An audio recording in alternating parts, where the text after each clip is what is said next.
সরকার কারা বিধির প্রয়োজনীয় সংস্কার করবে বলে জানিয়েছেন আইন উপদেষ্টা ডক্টর আসিফ নজরুল।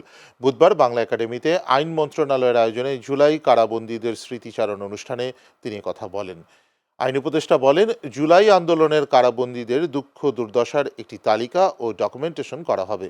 পাশাপাশি জুলাই জাদুঘরে কারাবন্দীদের ইতিহাস সংরক্ষণ করা হবে। অনুষ্ঠানে পরিবেশ, বন ও জলবায়ু পরিবর্তন মন্ত্রণালয়ের উপদেষ্টা সৈয়দা রিজওয়ানা হাসান, জাতীয় নাগরিক পার্টির সদস্য সচিব আখতার হোসেন, গণ অধিকার পরিষদের সভাপতি ও ডাকসুর সাবেক ভিপি নুরুল হক নূর সহ অনেকে উপস্থিত ছিলেন। কতগুলো তালিকা করব আমরা? আর তালিকাবাজি, তালিকার পলিটিক্স তো আওয়ামী লীগ করে গেছে। আমরা বরং তালিকার থেকে বাইরে থাকি।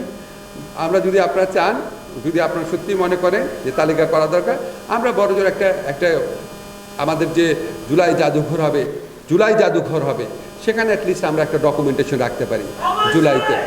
এই ডকুমেন্টের সাথে যদি আমরা রাখি, অন্তত আমাদের একটা স্মৃতি থাকলো, আমাদের মনে থাকলো।